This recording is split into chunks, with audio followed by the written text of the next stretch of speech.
한 어머니와 아들이 대화를 하기 시작했습니다. 그런데 한 아들이 어떻게 얘기했냐면, 어머니, 저 오늘 예배 들어가기 싫어요 라고 얘기를 했습니다. 그랬더니 어머니가 그 아들을 보면서 너가 예배 들어가야 될 이유가 세 가지가 딱 있다 얘기를 하는 거예요. 그게 뭘까요? 제일 첫 번째 뭐라고 얘기했을까요? 제일 먼저 아침에 늦잠을 좀 자고 싶어요. 저는 늦잠을 자고 싶습니다. 그다음 두 번째, 우리 교회는 해당이 안 되겠지만 장로님의 기도가 솔직히 너무 길어요. 두 번째 얘기를 했고요. 세 번째 어떤 이유를 대냐면 저희 교회 성가대에 불협화음이 너무 싫어요. 그러는 거예요. 우리 교회랑 상관되는 게 거의 없죠, 여러분. 근데 어머니가 네가 세 가지 얘기했으니까 나 너에게 세 가지 꼭 교회를 가야 될 이유가 있음을 얘기를 해주겠다. 제일 첫 번째, 교회 가서 예배를 드리는 건 선택이 아니라 필수란다. 네가 가고 싶다고 가고 말고 싶다고 말고 이것이 아니라 예배를 드리는 건 필수란다. 그다음 두 번째, 내가 예배를 드릴 이유는 바로 무엇이냐면 그것이 사람과의 관계가 아니라 하나님과의 관계이기 때문에 예배를 드려야 한단다. 그리고 너가 결정적으로 예배를 꼭 드려야 되는 교회를 가야 되는 이유가 있는데 그것은 네가 바로 그 교회 담임 목사이지 않냐. 어떻게 굉장히 우스운 이야기인 것 같지만 목회자라 할지라도 또 하나님의 사역자라 할지라도 열심히 인생을 나름대로 그냥 열심히 바쁘게 살다 보면 얼마든지 우리가 예배의 자리에 가는 것을 소홀히 할 수 있음을 우리에게 보여주는 교훈이 아닌가라는 생각을 하게 됩니다. 그래서 저도 늘 목회자이지만 항상 교회로 올 때마다 어떤 마음이냐면 나는 하나님의 예배자이다라는 정체성을 분명히 합니다. 또 여기 와서도 내가 목회자인 직분이 있지만 그래도 나는 하나님의 순수한 예배자이다. 이런 내가 하나님의 예배자라는 정체성을 갖는 것이 저희가 너무 유익하더라고요. 그렇지 않고 내가 그냥 목회자다, 직분자라고 생각하게 되면 자꾸 눈에 보이는 게 너무 많아요. 이것도 치워야 되고 저것도 치워야 되고 또 왜 쟤는 저러고 있지? 뭐 정말 신경 쓰일 게 너무 많습니다. 근데 하나님 앞에 제가 이렇게 하는 모습을 기뻐하시지 않더라고요.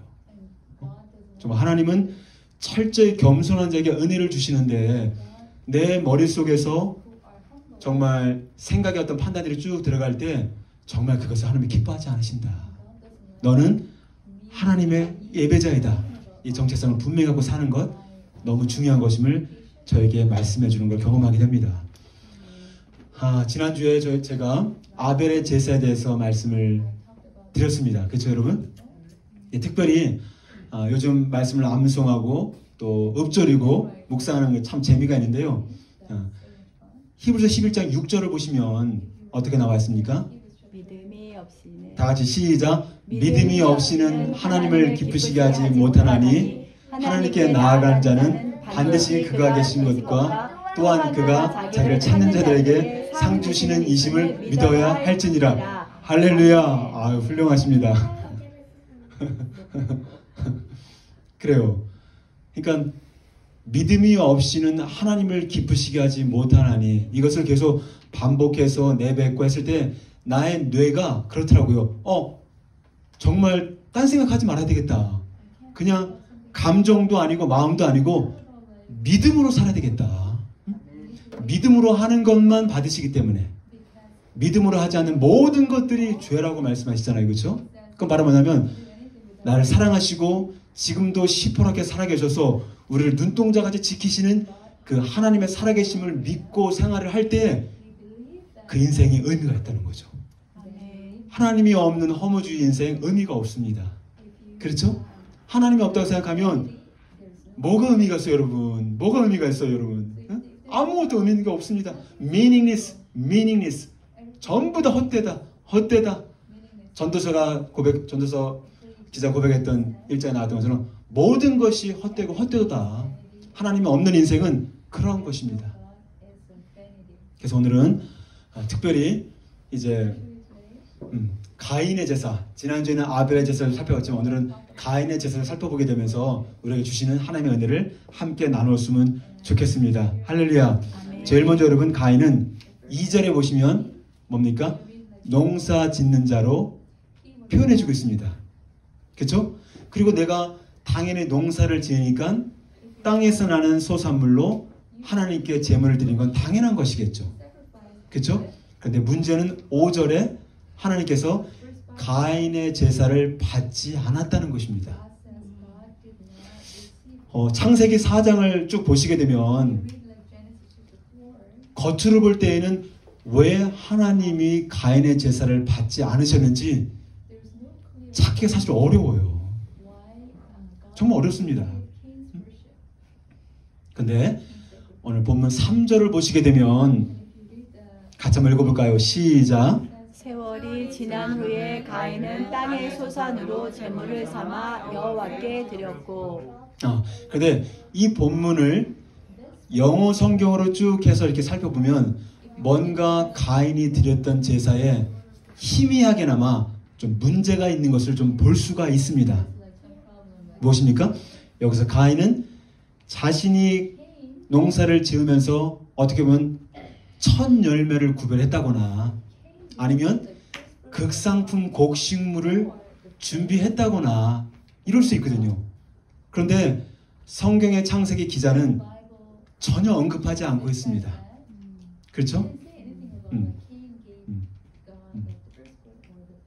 근데 여기 표현을 보시면 some of his crops, 곡식물 중에 일부. 여러분 some이라는 표현 잘 아시죠? 여러 개가 전체가 있는 것들 중에서 그냥 아무거나 일부를 딱 취해서 하나님께 제물로 드렸다는 거죠. 그렇죠? 근데 이와 반대로 아벨의 제사를 살펴보았을 때 어떻게 합니까? 아벨의 경우에는 어떻게 합니까? 영어 표현을 딱 보시면 the best portion of firstborn lamb 나와 있죠. 첫 양의 가장 최고의 부분을 하나님께 드렸다라고 되어 있거든요. 그래서 하나님을 대하는 가인과 아벨의 태도가 분명한 차이가 있음을 우리는 살펴볼 수가 있습니다. 저는 여기서 정말 최고의 것을 드렸다, 그렇지 않은 것을 드렸다, 이것을 말하고 싶은 건 아닙니다. 이것이 본질은 아닌 것입니다. 그렇다면 단지 가인이 제사를 드리는 순간만 하나님에 대한 그 태도와 삶의 문제가 있었을까요? 오늘 본문은 제사를 드리고 난 이후에 가인의 삶이 태도가 어떤지를 우리에게 적나라하게 보여주는 걸 볼 수가 있습니다. 그러면 7절을 보시면 내가 선을 행하면 어찌 낯을 들지 못하겠느냐라고 우리에게 말씀하십니다. 근데 여기서 선이라고 하는 것은 뭡니까? 사람들이 생각하는 그냥 선을 말하는 것이 아닙니다. 어떻게 보면 하나님의 말씀은 진리죠. 왜냐하면 우리는 모두가 죄인들이었기 때문에 나의 관점에서 선악과를 먹은 이후에 내가 선을 악을 분별하는 주체자가 되었기 때문에 내가 보기에 선인 거고 내가 보기에 악인 것이지 하나님이 보실 때 선과 악은 아니라는 거죠. 그래서 여기서 말하는 선은 무엇입니까? 어떤 청년이 주님 앞에 와서 어떻게 합니까? 선하신 선생님이요, 내가 어찌하여 영생을 얻을 수 있습니까? 라고 하죠. 그때 하나님 아버지 외에는 선한 자가 없는데 어찌 나를 선하다고 하느냐 이렇게 말씀하시잖아요. 그래서 선을 분별하고 선을 기준으로 삼으시는 분은 오직 하나님 한 분이십니다.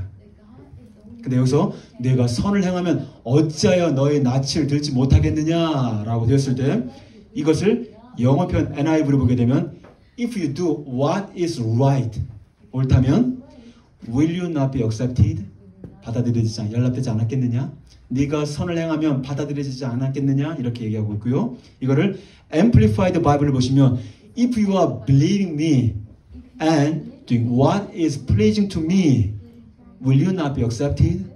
나와 있죠? 너가 나를 믿고 나를 기뻐하는 일을 행한다면 내가 너를 받아들이지 않겠느냐? 하나님은 자신을 신뢰하고 자신이 기뻐하는 선을 행하는 자들의 제사를 받으시겠다는 거죠. 그렇죠, 여러분? 근데 7절을 현대인의 성경을 보시면 어떻게 나와 있습니까? 좀 더 분명한데요. 내가 옳은 일을 행했다면 왜 내가 내 예물을 받지 않겠느냐. 어떻게 보면 예물의 문제를 넘어서, 재물의 문제를 넘어서 제사를 드리는 그 제사자, 예배를 드리는 그 예배자의 삶과 행동을 하나님이 평가하고 있다는 걸 우리가 볼 수가 있습니다. 그래서 하나님은 아벨의 제물을 받으셨고 가인의 제물을 받지 않으신 것이 아니라, 좀 더 정확하게 우리가 살펴본다면 하나님께서 아벨과 그의 제물을 받으셨고 가인과 그의 제물을 받지 않으셨다는 거죠. 좀 이해가 되십니까? 따라서 하나님께서는 제물을 받으시거나 받지 않으시는 근본적인 문제가 예배자 삶에 두고 있다는 거죠. 오늘 창세기 4장에서 가인과 아벨의 제사를 통해서 우리가 보여준 분명한 태도는 바로 무엇이냐면, 너희들이 어떤 예물을 드리는 것도 중요하다. 그러나 예배자의, 제사자의 삶의 태도가 이렇기 때문에 때로는 병든 것, 때로는 하나님이 기뻐하지 않는 것을 드릴 수 있는 것이지, 너희들의 삶과 태도가 정말 주님 앞에 정결하고 선을 행하고 있다면 그만큼 마음을 담기 때문에 우리가 드리는 예물들도 마음을 실을 수밖에 없다는 거죠. 그렇죠, 여러분? 그래서 예수님은 우리가 어떤 삶의 예배자가 되어야 되는지 직접 예수님께서 그의 제자들에게 말씀하십니다. 마태복음 5장 23절에 보시면, 그러므로 예물을 제단에 드리다가 거기서 내 형제들이 원망 들을 만한 일이 생각나거든 예물을 제단 앞에 두고 먼저 가서 형제와 화목하고 그 후에 와서 예물을 드리라.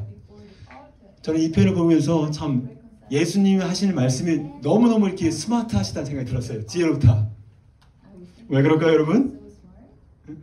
예물을 드리다가 형제에게 원망 들을 만한 일 생각하거든 그냥 가지 말고 예물을 제단에 앞에다 두고 그리고 가라는 거예요. 왜 그랬을까요? 너무 재밌지 않습니까? 예물을 제단 앞에 두고 가는 거랑 그냥 가는 거랑 뭐가 상관이 있을까요? 형제에게 화목하러 갔다가 다시 안 올 수 있거든요. 근데 물질이 것에 마음이 있다고 재물을 앞에 딱 들고 있으면 그 물질이 마음에 있기 때문에 가서 문제가 생기고 다시 와서 뭘 한다는 거죠. 예수님 너무 지혜로우신 것 같아요.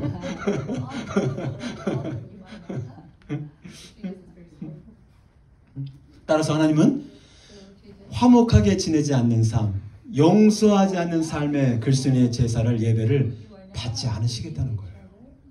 오히려 가서 화목하고 가서 용서한 그 삶을 드리고 와서 주님께 예배 드릴 때 그 예배를 받으신다는 거죠. 할렐루야, 할렐루야. 그래서 결국은 여러분, 어떻게 보면 예배자와 예물이 함께 가는 것이지 예배와 제물이 따로 있는 게 아니라는 거예요. 그렇죠? 그리고 예배자와 그의 예배자의 삶이 함께 가는 거지 예배자와 삶이 따로 국밥이 되는 건 문제가 있다는 거죠. 그렇죠? 그래서 오늘 본문을 통해서 정말 삶 가운데 드려지는 정말 감사의 삶, 용서의 삶, 또 화목하는 그 삶이 다른 무엇보다 참 중요하다는 것을 우리에게 말씀해 주고 있습니다.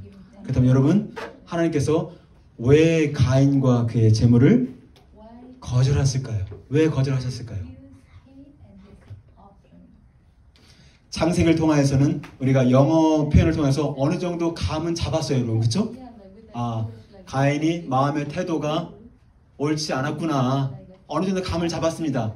그런데 신약에 와서 사도 요한이 정확하게 가인에 대한 이야기를 하게 되면서 분명히 조명을 합니다. 어떻게 조명합니까? 요한 1서 3장 12절 말씀. 가인같이 하지 말라. 그는 악한 자에게 속하여 그 아우를 죽였으니 어떤 이유로 죽였느냐? 자기의 행위는 악하고 그 아우의 행위는 의로움이라. 여러분, 사도 요한은 분명하게 사랑이 넘쳤던 그 사도 요한은 어떻게 가인 그가 악한 자에게 속했다. 그는 악한 자에게 속했다라고 얘기합니다. 창세기에서 얼핏 희미하게나마 보였던 그 삶의 행실을 지금 신약에 와서 사도 요한이 분명하게 가인 그는 악한 자에게 속한 자다라고 얘기합니다. 이블완에게 속했다고 얘기합니다. 여러분 질문 드릴게요. 악한 자이기 때문에 악한 짓을 하나요? 아니면 악한 짓을 했기 때문에 악한 자인가요? 좀 어려운가요, 여러분? 악한 자라서. 그렇죠. 죄인이기 때문에 죄를 짓나요? 아니면 죄를 짓기 때문에 죄인인가요? 어떻게 된 거죠? 어떻게 보면 다 맞는 것 같아요, 그렇죠? 근데 본질적인 건 가인이 악한 자에게 속했기 때문에 결국은 그렇게 하나님께서 받지 않으셨다는 거죠. 그래서 잠언 15장 8절을 통해서 우리에게 말씀하시기를 악인의 제사는 여호와께서 미워하시나 정직한 자에게는 그가 기뻐하시느니라. 같이 한번 읽어봅시다. 시작. 악인의 제사는 여호와께서 미워하셔도 정직한 자의 기도는 그가 기뻐하시느니라. 어떻게 보면 악인의 삶을 살아갔던 가인의 제사를 쳐다보지도 않을 뿐만 아니라 그 제사를 미워하기까지 하신 거죠. 이게 분명한 성경적인 증거입니다. 오늘 하나님께서 우리에게 주시는 첫 번째 메시지가 있는데요. 이것은 바로 이것입니다. 함께 읽도록 하겠습니다. 시작. 하나님은 삶의 현장에서 선을 행하는 삶의 예배자와 그들의 예배를 받으십니다. 그렇습니다. 정말 우리가 168시간, 일주일의 시간이 24 곱하기 7을 하면 168시간이 나옵니다. 그렇죠? 그런 일주일 들어볼 때 하나님 앞에서 우리들의 선한 삶과 예배가 결코 분리된 것이 아니라 함께 가는 것임을 우리는 볼 수가 있습니다. 따라서 우리가 예배를 드리러 올 때, 제사를 드리러 갔을 때 이미 그 제사는, 이미 그 예배는 6일간의 삶의 예배가 어떠한지를 따라서 달려있다는 거죠. 지금 이 시간 168시간 중에 1시간 또는 1시간 반, 이 시간을 내가 뭔가 마음을 들면 되겠지? 그렇지 않습니다. 그렇지 않다고 말씀하신 주님은 168시간이라는 그 삶의 현장에서 우리가 하나님 앞에서 준비하며 하나님을 기억하는 그런 선한 행실의 삶을 살아가고 있을 때에 우리는 이 일주일의 시간 가운데 이 예배하는 이 시간이 정말 태양에 있는 그 태양이 햇빛을 쬐을 때에 어떻게 합니까? 돋보기를 가지고 태우잖아. 그렇죠? 초점을 보잖아요. 저는 일주일간의 그 시간들 속에서 6일간의 그 삶의 자리에서 예배가 결국은 이 시간 공동체로 모이는 이 시간에 정말 돋보기를 가지고 정말 종이를 태우듯이 정말 우리의 삶을 녹여서 드리는 시간이 아닌가. 정점의 시간, 클라이막스. 그래서 이미 6일간의 삶의 어떤 우리의 삶의 제사가, 삶의 예배가 그건 오늘 주의 예배를 결정한다고 해도 정말 과언은 아닌 것입니다. 그래서 하나님 우리에게 히브리서 13장 6절을 통해 16절을 통해서 오직 선을 행함과 서로 나눠주기를 잊지 마라. 하나님은 이 같은 제사를 기뻐하시니라. 같이 한번 읽겠습니다. 시작. 오직 선을 행함과 서로 나누어 주기를 잊지 말라. 하나님은 이 같은 제사를 기뻐하시느니라.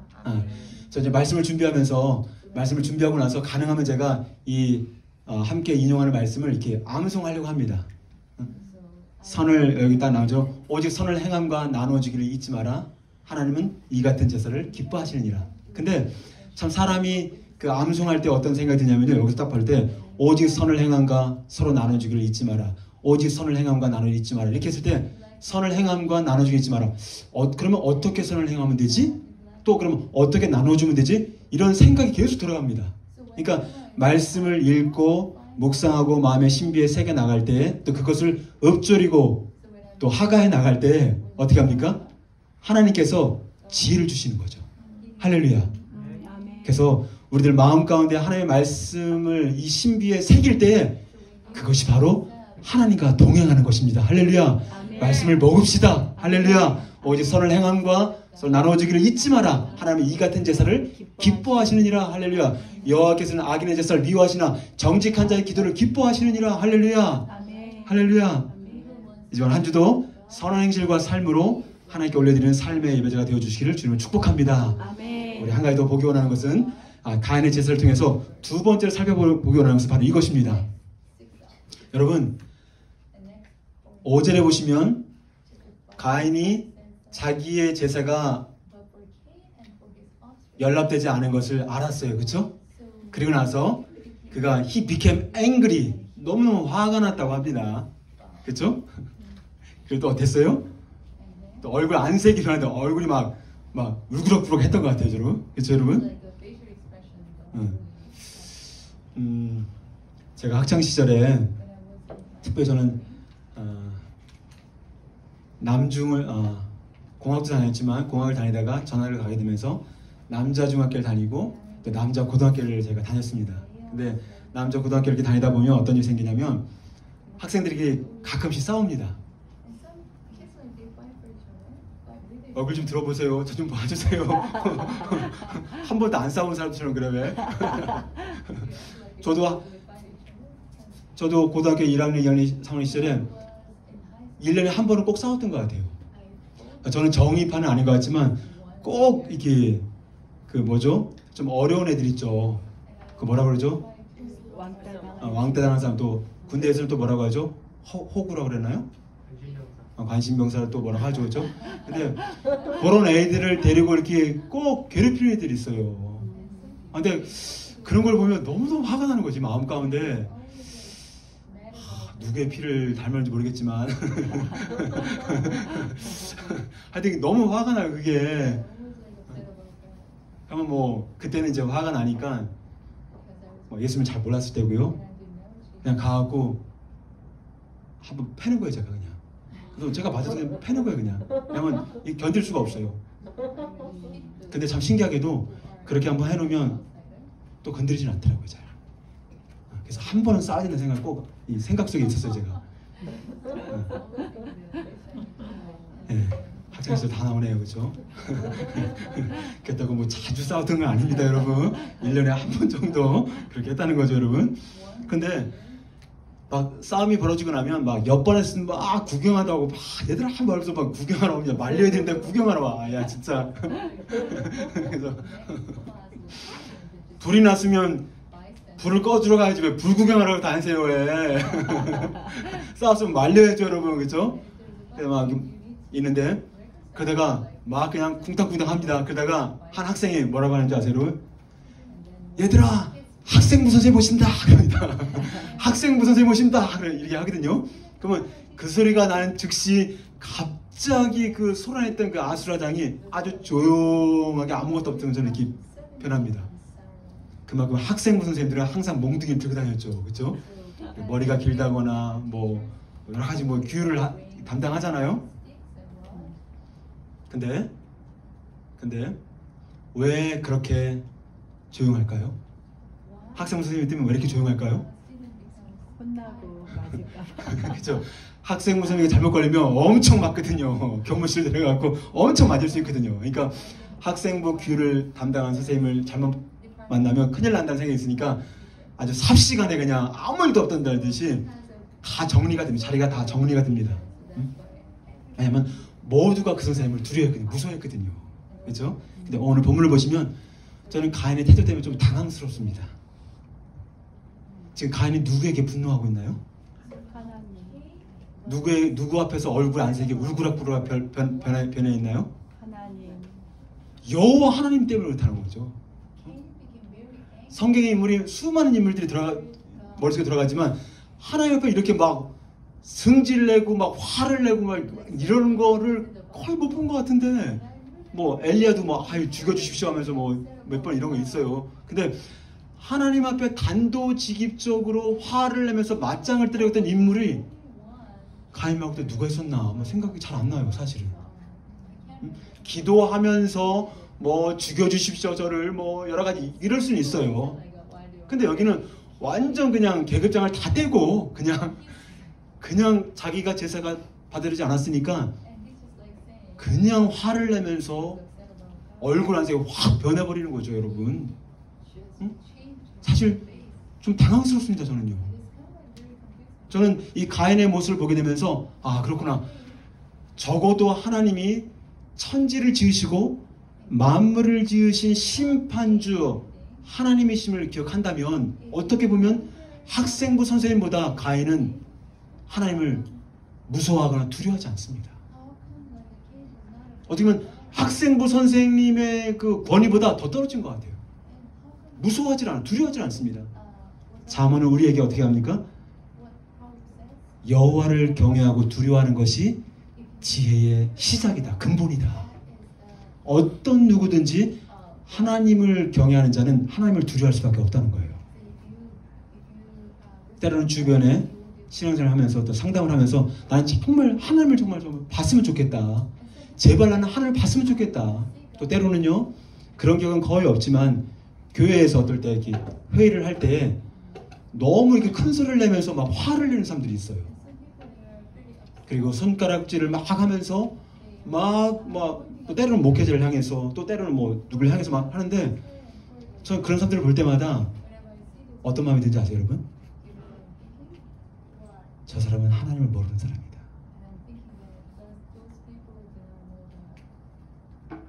교회에서 분노하고 자신의 분을 사귀지 못하고 정말 싸움의 어떤 단초를 제공하는 분들은 하나님을 만난 분이 아니에요, 여러분.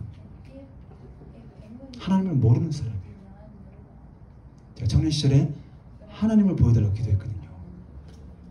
근데 하나님의 임재가 다가오는 순간 제 영혼이 다 죽을 것 같더라고요. 완전히 이게 어떤 엄청난 그 불길이죠. 불길에서 뭐 신발이나 고무 같은 거 잘 타잖아요. 그런 것처럼 내 영혼이 확 타들어갈 것 같더라고요. 저는 하나님의 임재가 이렇게 무서운 것이구나. 거룩하신 하나님 앞에, 그래서 지금까지 누구든지 하나님의 얼굴을 본 사람은 없어요. 모세도 마찬가지죠. 하나님을 본 사람이 없습니다.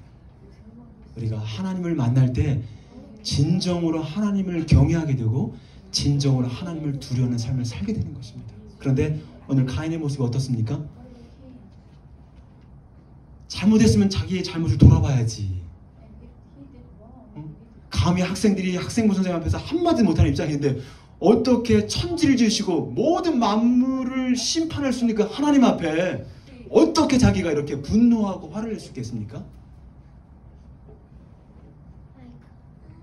그래서 5절에 보시면 하나님이 찾아오십니다. 죄를 짓고 분노하는 가인에게 찾아오십니다.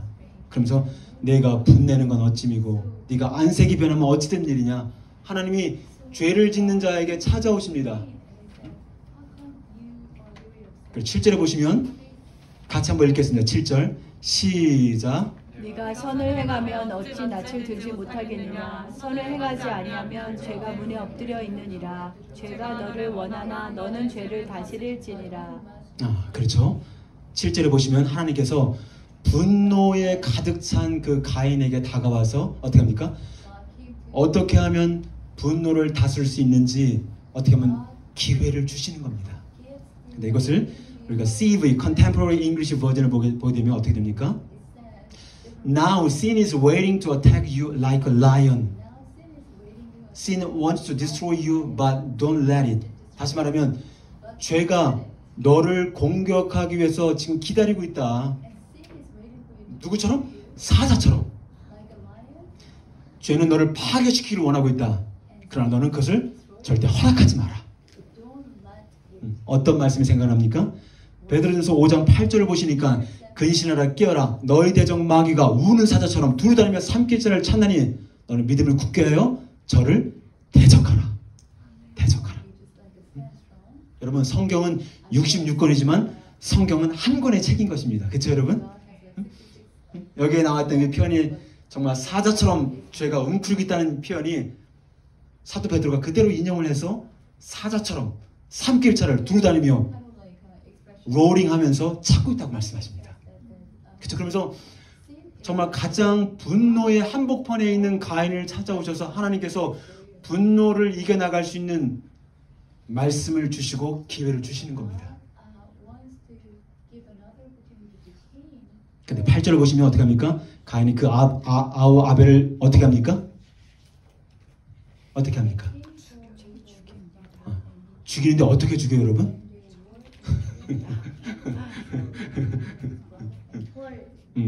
그렇죠. 쳐서 죽였다고요. 이거는 내가 실수로 누굴 죽였다거나 아니면 정당방위를 통해서 죽인 게 아니에요. 그래서 뭡니까? 의도적으로 죽였다는 거거든요. 그러니까 질문 드릴게요, 여러분. 여러분, 가인이 아벨을 들로 데리고 갑니다. 그렇죠? 그랬을 때 가인이 아벨을 들로 가져갔을 때 아벨, 나랑 같이 한번 들어가자 해서 부드럽게 이야기했을까요? 아니면 내가 너 쳐 죽일 거니까 너 따라와, 가면 안 둘 거야, 이렇게 데려갔을까요? 무섭게 하고 데려갔을까요? 첫 번째입니까? 두 번째입니까? 첫 번째. 왜? 안 따라올까 봐. 왜? 무섭게. 여러분 잘 들어보세요. 사람은 죄를 지을 때 반드시 거짓말을 한다는 거예요. 내가 거짓말을 하고 있다. 죄의 문턱에 내가 다가가고 있는 거야. 내가. 현상을 잘 보세요. 그러면 그 거짓말을 성사시키기 위해서 사람은 양심에 거스리는 그러한 계획과 음모를 꾸미게 되어 있습니다. 사람이 범죄한 이후에 양심을 거스리며 음모를 꾸몄기 때문에 반드시 두려움과 불안과 괴로움에 사로잡히는 거예요. 성경편에 나와 있지 않지만 동생 가인 아벨을 쳐 죽인 이후에 아마 가인의 마음속에서는 그 두려움들, 알 수 없는 두려움들, 불안함들, 그렇죠? 그리고 그 괴로운 마음이 그 마음을 가득 차고 있다는 거예요, 여러분. 그래서 몇 년 전인지 기억은 나지 않지만 미국에서 가장 잘 팔리는 약이 있다고 합니다. 그게 무슨 약일까요? 그렇죠. 미국에서 가장 많은 양을 돈을 들여서 팔리고 있는 넘버원 약인데 그것은 바로 수면제라고 합니다. 그만큼 죄악이 만연되어 있기 때문에 두려움과 염려와 근심과 괴로움이 있으면 잠이 올까요? 안 오죠, 여러분. 그렇지 않다 할지도 않은 경우도 분명히 있습니다. 제가 예외를 말하지 않는 건 아닙니다. 근데 수많은 사람들이 그렇죠? 죄의 결과로 말미암아 정말 고통스러운 가운데 잠을 못 자고 있다는 거예요. 그러면 여러분, 아벨을 죽인 가인에게 하나님께서 또 찾아오십니다. 어떻게 합니까? 내 아벨이 어디 있느냐? 내 아벨이 어디 있느냐? 어서 많이 들어본 소리 아니에요, 여러분? 아담아, 내가 어디 있느냐?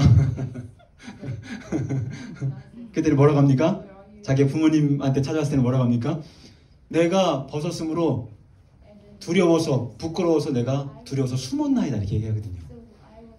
근데 오늘 뭐라고 합니까? I don't know. 아주 딱 그냥 I don't know. Am I brother's keeper? 내가 동생을 지키는 자입니까?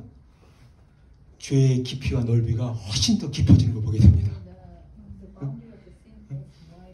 그 한 세대밖에 안 지나는데 죄의 깊이가 이렇게 깊어질 수가 있어요, 여러분? 그러면 지금 수천 세대가 왔으면 지금의 세상은 어떤 세상일까요, 여러분? 그 죄의 깊이가 더 깊고 더 넓고 더 굵지 않겠습니까, 여러분? 이게 현실입니다.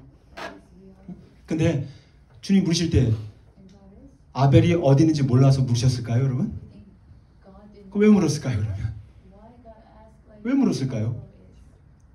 그렇죠. 아까는 분노를 제어할 수 있는 기회를 주기 위해서 찾아봤거든요. 그렇죠? 지금 무엇이냐? 가인으로 하여금 자기가 아벨을 죽인 거에 대한 그 죄를 주님 앞에 고백하고 회개할 수 있는 기회를 주시려고 아벨이 어디 있느냐 이렇게 물으신 거예요, 여러분.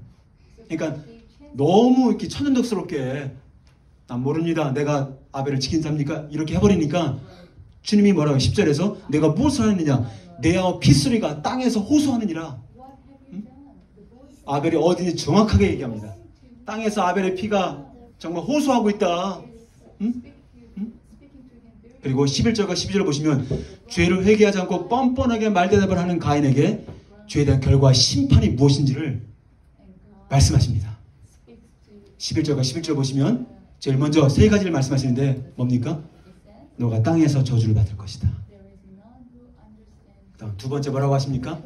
네가 아무리 열심히 땀을 흘리고 일을 해도 좋은 열매를 맺을 수가 없어 라고 얘기합니다. 그리고 세 번째 뭐라고 합니까? 너는 앞으로 평생 쉼과 안식이 없는 떠돌이.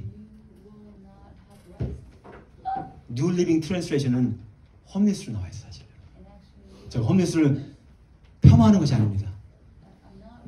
Restless wanderer, 안식이 없고 쉼이 없는 방랑자가 될 것이다 라고 되어 있습니다. 이렇게 범죄한 가인에게 하나님이 너에 대한 실상을, 죄에 대한 결과도 분명히 세 가지를 딱 얘기했을 때 어떻게 합니까?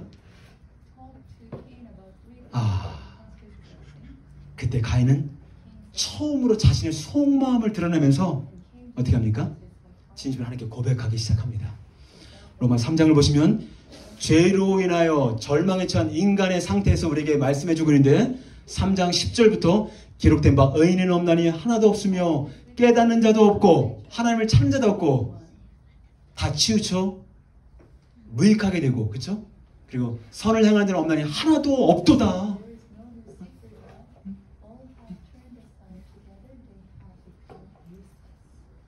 성경은 분명하게 죄를 지은 자들의 결말이 무엇인지, 죄를 지은 자들이 어떤 자들인지 정확하게 얘기를 해주고 있습니다.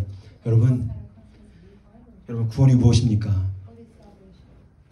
내가 하나님 앞에 얼마나 큰 죄인인지를 깨닫는 것. 그렇죠? 그럴 때 내가 죄인임을 하나님 앞에 깨닫게 될 때 그때 비로소 하늘로부터 구원의 손길이 저와 여러분들에게 임하게 되는 것입니다. 나는 하나님이 필요 없어요. 나는 죄인이 아니에요. 나는 나 혼자 다 잘 살 수 있어요. 그런 자들은 절대로 하나님의 구원의 손길이 하늘로부터 임할 수가 없는 것입니다. 이제 가인이 처음으로 정말 하나님의 심판대 앞을 보게 되었을 때 자신의 실존을 경험하게 된 거거든요. 죄를 범죄한 하나님 없이 살아갔던 내 인생의 결과가 결국 이런 엄중한 심판 가운데 거하는 것이구나. 이것을 깨달았을 때 비로소 우리는 주님 저를 불쌍히 여겨주십시오, 이런 고백이 나온 거거든요.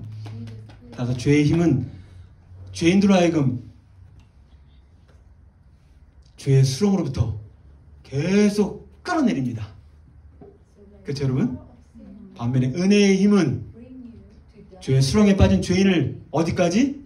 하나님의 나라까지 끌어올리는 것입니다. 할렐루야. 여러분 이것이 복음입니다. 13절과 14절을 통해서 어떻게 합니까? 범죄한 가인은 평생에 처음으로 나를 도와달라고 고백합니다. 이것은 이 가인이 자기의 머리에서 나온 기도가 아니라 영혼과 심정으로부터 터져나오는 기도였습니다. 하나님, 그 죄가 저한테 너무 무겁습니다.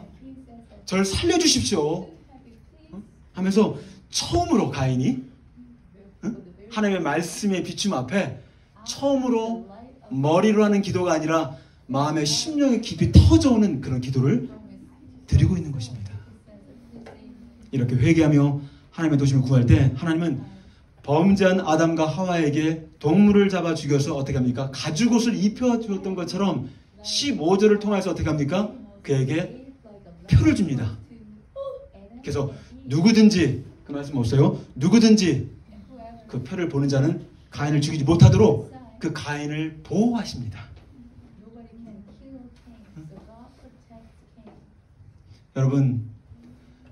여러분들 가운데 죄의 습관이 너무 굳어져서 이것은 하나님도 절대로 용서하지 않을 것 같다는 생각을 하는 분들이 있을 수 있을 것 같습니다. 이것은 죄의 습관이 너무 굳어져 버려서 하나님께서 이것을 나는 용서하지 않을 것 같다. 그런데 우리 사람들이 봤을 때 아무리 악한 자라 할지라도, 악한 짓을 했다 할지라도 하나님께서는 머리가 아니라 심령을 통하여 영혼 가운데 터져나오는 회개 기도는 하나님이 받으시는 것입니다. 하나님은요, 우리가 드리는 예배에도 아주 민감하십니다. 그렇죠? 동시에 하나님은 우리가 드리는 회개의 기도에도 민감하신 분이십니다. 누구든지 회개의 기도를 올려드렸을 때 하나님께서 it's too late. It's too late. 어떤 누구의 기도도, 어떤 누구의 회개의 기도도 이미 늦었다고 말씀한 적은 한 번도 없습니다. 할렐루야. 언제까지 하나님이 받아주십니까?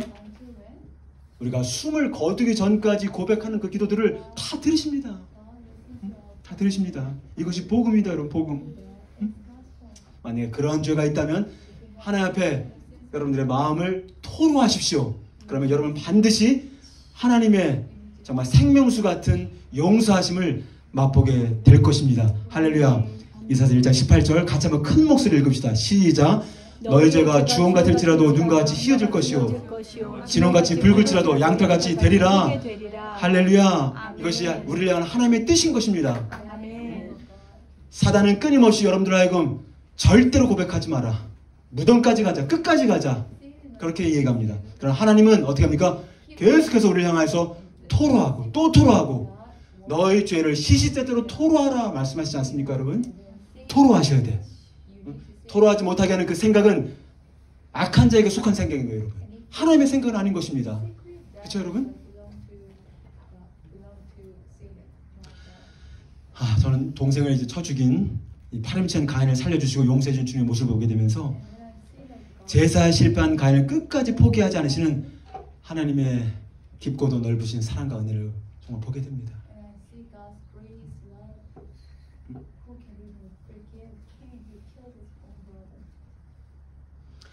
그렇다면 하나님께서 왜 그렇게 넓고도 깊으신 그 사랑과 은혜로 가인을 용서해 주신 그 이유가 무엇일까요? 왜 가인을 그렇게 용서해 주실까요? 그렇게 파렴치한 가인을 하나님을 향하여 분노하고 얼굴 안색이 변하고 동생을 쳐 죽였던 그 파렴치한 그 형 죽여야죠. 죽여야죠. 그렇죠? 근데 왜 주님이 계속 가셔서 기회를 주시고 또 아닐 것 같으면 또 심판을 선포해서 또 고백하게 하시고 또 기회를 주시고 왜 이러는 것일까요? 왜? 곰곰이 생각해 봤더니요, 그런 가인을 용서하지 않으셨다면 나도 용서하지 않으셨을 것 같더라고요. 여러분들 어떠십니까?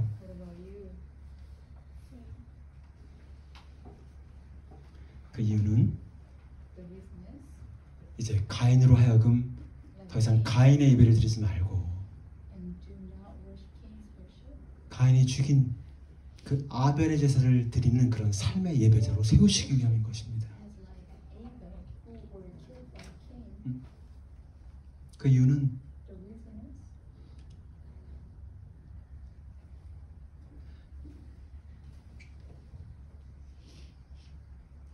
이제 내 동생 그 아벨을 죽이지 말고, 더 이상 이제 동생 아벨을 죽이지 말고 내 안에 육신으로 존재하는 가인을 죽여 이제는 내가 죽고 내 안에 그리스도가 충만히 사심으로 이제는 삶의 예배들을 세우시기 위한 하나님의 의도가 있었던 것입니다.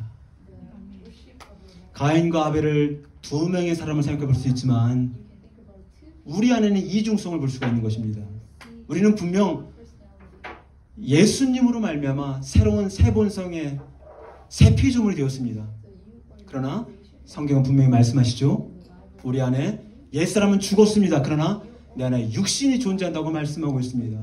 그 육신은 내가 원하는 때에 내가 원하는 방법으로 내 마음대로 하고 싶어하는 이것이 있다는 거죠.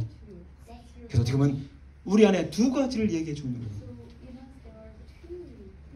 그래서 하나님은 너 안에 가인을 죽여 내가 죽고 이제 그리스도로 하여금 너에게 충만히 임재하는 그런 삶의 예배를 살기를 원하시는 의도가 있음을 보게 됩니다. 마찬가지로 하나님을 무시하며 가인과 같은 인생을 살았던 저와 여러분들을 구원해 주시고 용서해 주신 이유도 우리로 하여금 어떻게 아벨과 같은 삶의 예배들을 살기 원하시는 하나님의 깊은 뜻이 있는 것입니다. 할렐루야. 아멘. 할렐루야. 오늘 두 번째 우리가 주시는 주님의 메시지가 있는데요. 무엇입니까? 같이 한번 읽어보겠습니다. 시작. 하나님은 내 안에 육신으로 존재하는 가인을 죽여 그리스도가 사시는 삶의 예배자로 세우십니다. 이제 말씀을 마무리하겠습니다. 뉴욕 리디머 교회 팀 켈러 목사님이 계십니다. 아마 잘 아실 거예요. 그분이 가인과 아벨에 대해서 책에서 이 가인과 아벨을 통한 어떤 복음을 제시해주고 있는데 이렇게 제시해주고 있습니다. 저는 이 글을 읽으면서 참 그 통찰력이 참 너무 귀하다라는 생각이 들었습니다. 잘 들어보세요, 여러분. 최후의 아벨, 궁극적 믿음의 사람, 유일하게 참되며 문자 그대로 죄 없는 의로운 사람이 이 세상에 오셨고 우리는 모두 가인이 되어 그를 죽였습니다. 그러나 이것은 결코 우연한 사건은 아니었습니다. 예수로서 그분은 우리 가인들이 받아 마땅한 저주를 감당하는 대속죄물이 되기 위해 이 세상에 인간의 몸을 입고 피를 흘리시는 겸손의 왕으로 오셨던 것입니다. 할렐루야. 그래요. 최초의 아벨은 가인에 의해서 피 흘림을 죽었습니다. 그렇죠? 그러나 이제 아벨의 피보다 비교할 수 없이 더 의로우시고 완벽하신 그 최후의 아벨 되시는 예수님도 우리와 같은 가인에 의해서 피 흘림으로 죽임을 당했습니다. 왜 죽임 당했을까요? 가인과 같은 저와 여러분들의 삶의 예배자로 세우시기 위한 하나님의 목적이 있으셨기 때문입니다. 할렐루야. 저는 지난주부터 가인의 제사와 아벨의 제사에 대해서 함께 은혜를 나누었습니다. 이 세상에 존재하는 모든 인간은 가인의 길을 걷든지 아벨의 길을 걷든지 둘 중에 하나인 것입니다. 그렇죠? 열애가 없습니다. 가인의 길을 걷든지 아니면 아벨의 길을 걷든지 둘 중에 하나인 것입니다. 여기서 가인의 길은 자기 만족과 자기 욕망을 예배하는 육신의 길이고 악인의 길입니다. 반면에 아벨의 길은 하나님의 만족과 예수 그리스도만을 예배하는 성령의 길이요 그리고 의인의 길이 되는 것입니다. 그렇다면 하나님이 기뻐하시는 삶의 예배자, 내 안에 존재하는 육신의 가인을 죽이고 그리스도만을 예배하는 삶의 예배자가 어떻게 가능할까요? 주님께 질문을 드렸을 때 저는 갈라디아서 5장 16절 말씀이 생각이 났습니다. 5장 16절 같이 한번 읽어볼까요? 시작. 내가 이르노니 너희는 성령을 따라 행하라. 그리하면 육체의 욕심을 이루지 아니하리라. 내가 이르노니 너희는 성령을 따라 행하라. 그러면 육체의 욕심을 이루지 아니하리라. 할렐루야. 저는 이 말씀을 읽을 때 이렇게 읽혀졌습니다. 내가 이르노니 너희는 성령을 따라 예배하라. 그러면 가인처럼 육체의 욕망을 예배하지 아니하리라. 할렐루야. Walk in the Spirit. Worship in the Spirit. You will not gratify, you will not worship the desire of the flesh. 성령으로 예배에 나갈 때 우리는 육신의 욕망을 예배하지 않는 참 삶의 예배자가 되어가는 것입니다. 할렐루야. 우리 한 주간 생활할 때 내가 이르노니 너희는 성령을 따라 행하라. 그러면 육체의 욕심을 이루지 아니하리라. 성령을 따라 예배하라. 그리하면 육체의 욕심을 예배하지 아니하리라. 이 말씀을 기억하시면서 암송하시고 읊조리고 하면서 정말 삶의 예배자로 하나님 앞에 서나가는 저 여러분들을 주님 축복합니다. 다 같이 일어서겠습니다.